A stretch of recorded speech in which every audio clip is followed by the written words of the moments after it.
내가 유다 족속을 견고하게 하며 요셉 족속을 구원할지라. 내가 그들을 긍휼히 여김으로 그들이 돌아오게 하리니 그들은 내가 내버린 일이 없었음 같이 되리라. 나는 그들의 하나님 여호와라. 내가 그들에게 들으리라. 에브라임이 용사 같아서 포도주를 마심같이 마음이 즐거울 것이요 그들의 자손은 보고 기뻐하며 여호와로 말미암아 마음에 즐거워하리라. 내가 그들을 향하여 휘파람을 불어 그들을 모을 것은 내가 그들을 구속하였음이라. 그들이 전에 번성하던 것 같이 번성하리라. 내가 그들을 여러 백성들 가운데 흩으려니와 그들이 먼 곳에서 나를 기억하고 그들이 살아서 그들의 자녀들과 함께 돌아올지라. 내가 그들을 애굽 땅에서 돌아오게 하며 그들을 아수르에서부터 모으며 길르앗 땅과 레바논으로 그들을 이끌어 가리니 그들이 거할 곳이 부족하리라. 내가 그들이 고난의 바다를 지나갈 때에 바다 물결을 치리니 나일의 깊은 곳이 다 마르겠고 아수르의 교만이 낮아지겠고 애굽의 규가 없어지리라. 내가 그들로 나 여호와를 의지하여 견고하게 하리니 그들이 내 이름으로 행하리라. 나 여호와의 말이니라. 아멘. 샬롬. 신령과 진정으로 주일 예배 드리는 모든 성도님들에게 하나님의 은혜가 경험되어지기를 주님의 이름으로 축복합니다. 우리는 신앙생활을 할 때 깨닫게 되는 것이 있습니다. 내가 하나님을 사랑하는 것보다 하나님이 나를 더 사랑하시는구나를 깨닫습니다. 이러한 깨달음은 날마다 누리는 것이 우리의 신앙생활의 기쁨인 줄로 믿습니다. 하나님은 우리가 하나님을 사랑하기 훨씬 이전부터 먼저 우리를 사랑하셨습니다. 그리고 하나님은 크신 사랑의 계획 가운데 우리를 두셔서 차츰차츰 경험하게 하시며 깨닫게 하시는 것입니다. 이것을 깨달을 수 있는 방법은 계속해서 그 사랑을 받아보는 것인데요. 그래야 나중에 내가 큰 사랑을 받아왔었구나 하고 감사가 더 깊어지며 믿음이 자라기 때문입니다. 마치 자식과 자녀의 관계가 그럴 것입니다. 부모는 자녀를 갓난아기 때부터 계속해서 사랑으로 보살피죠. 똥기저귀도 갈아주고 먹을 것, 입을 것을 다 챙겨줍니다. 그런데 그러다가 이 아이가 자라서 반항하는 시기가 찾아옵니다. 간혹 엄마 아빠가 해준 게 뭐가 있어 하며 가슴 아픈 소리를 내뱉기도 합니다. 그럴 때 내가 너 기저귀 갈아준 게 몇 갠데 다 갚아내 라고 모질게 말을 하고 싶겠지만 그럼에도 불구하고 부모의 사랑은 멈추지 않습니다. 이 아이는 언제 부모의 사랑을 정말 깨닫게 될까요? 네, 부모가 되어봐야 아는 것이죠. 나도 내 자식에게 전심으로 사랑을 쏟아봐야지만 부모의 사랑을 알게 되는 것입니다. 하나님은 이러한 크신 계획을 통해서 자신의 사랑이 얼마나 순도가 높은지 그리고 얼마나 애끓는지 알게 하시는 것입니다. 이 사랑에 함께 붙어오는 단어가 있는데요. 그것은 바로 의지입니다. 세상은 사랑은 감정이라고 말할지 모르겠지만 우리 기독교인들은 의지라는 것을 더 알아야 합니다. 사랑에는 감정도 있긴 하지만 의지가 더욱 필요합니다. 왜냐하면 감정은 사랑을 더욱 풍성하게 경험되게 하는 것이지 사랑의 본질이 아니기 때문입니다. 부모가 자식을 사랑할 때 만약 감정만으로 사랑하게 되면 불상사가 일어나게 될 것입니다. 기분이 좋을 때는 잘해줬다가 기분이 나쁠 때는 폭력을 휘두르게 되는 것이죠. 그러나 의지는 이 아이를 더욱 바라게 자라게 하고 건강한 마음으로 자랄 수 있게 합니다. 하나님도 우리를 향하여 의지를 내십니다. 만일 우리에게 감정적으로만 대하셨더라면 우리는 날마다 징계를 받을지도 모릅니다. 아니 생각하건대 뼈도 못 추릴 것입니다. 그러나 하나님 아버지께서는 우리를 그렇게 대하지 않으시고 우리가 사랑받을 만한 존재로 서도록 예수님을 닮아가게 하십니다. 사랑하는 성도 여러분, 하나님을 사랑하시기를 바랍니다. 나를 사랑하시는 하나님께 신실하게 반응하시는 저와 여러분이 되시기를 주님의 이름으로 축복합니다.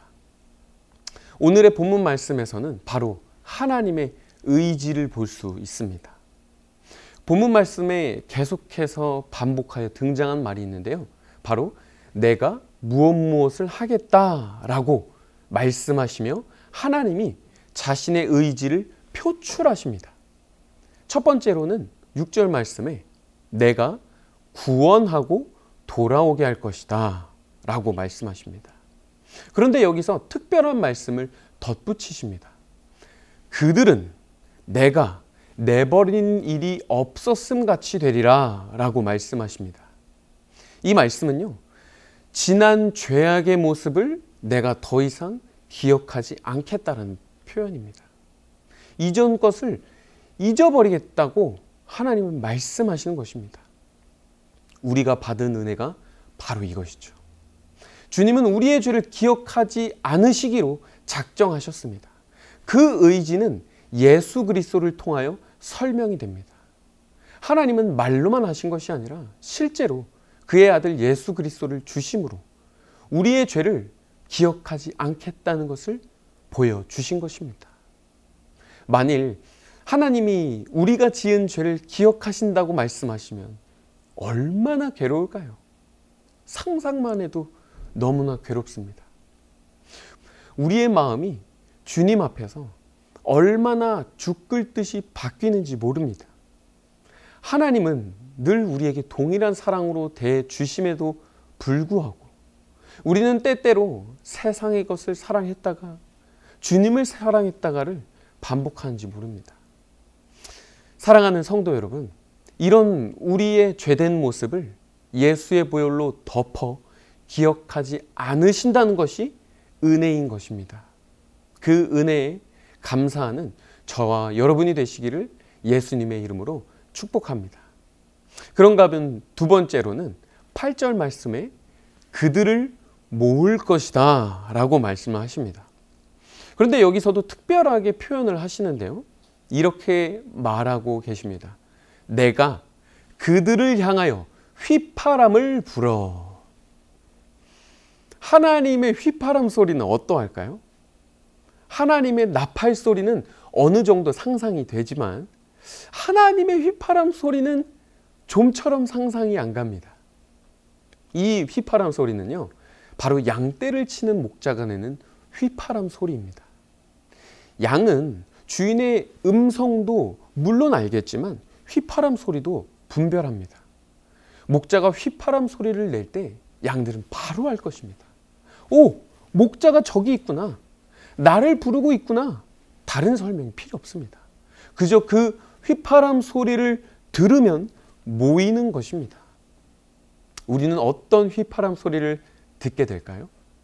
하나님이 미리 이 음정과 이 박자로 부를 거야 라든지 아니면 찬송가 540장을 부를 거야 라고 말씀해 주시면 좋으련만요. 하지만 우리도 걱정할 필요가 없겠습니다. 듣는 순간 알게 될 것입니다. 우리 주님이 나를 찾으시는구나. 나를 부르시는구나. 바로 알게 될 것입니다. 사랑하는 성도 여러분, 예수님이 우리의 참 목자 되십니다. 우리 주님이 다시 오실 때에 나를 부르시는 그 음성과 휘파람 소리에 반응하게 되기를 소망합니다. 그런가 하면 이제 마지막으로 세 번째로 보겠습니다. 12절 말씀에 등장하는 것인데요. 12절 말씀에서 이렇게 말하고 계십니다. 내가 그들을 나를 의지하게 하여 강하게 하겠고 그들이 내 이름으로 행할 것이다 라고 우리에게 말씀하십니다. 하나님의 강함이 나의 강함이 되는 것, 아버지로서의 기본 마음인 것이죠.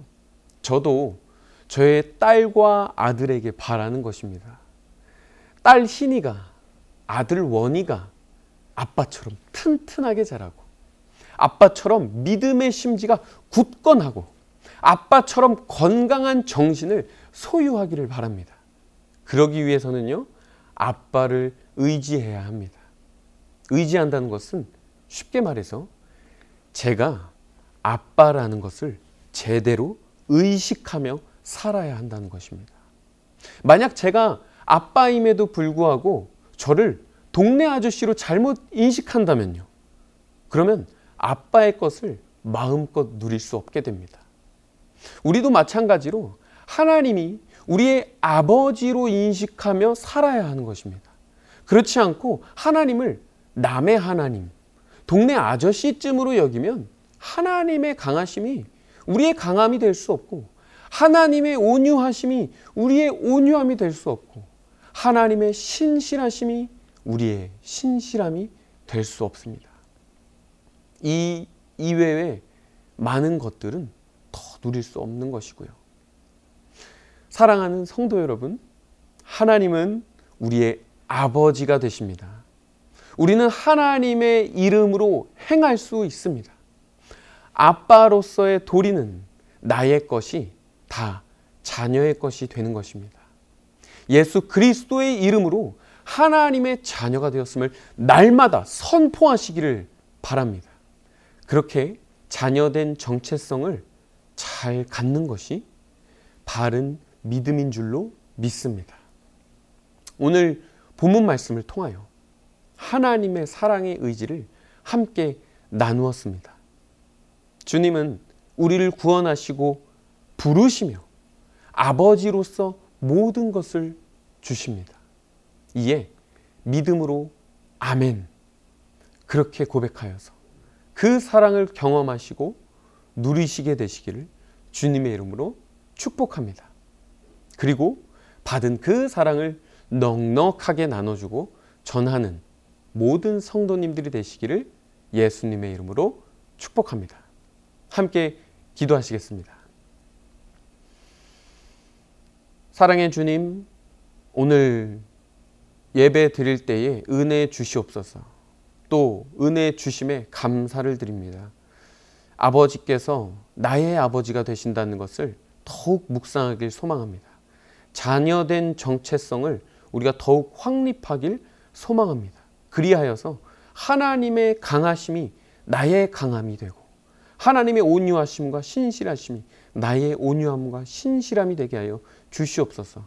주님, 이제 일주일을 또 살아갈 때 나에게 말씀하시는 주님의 음성을 따라 한 걸음 한 걸음 믿음으로 걸어가는 모든 성도님들 될 수 있도록 성령 하나님 함께하여 주시옵소서. 감사를 드리며 살아계신 예수 그리스도의 이름으로 기도합니다. 아멘.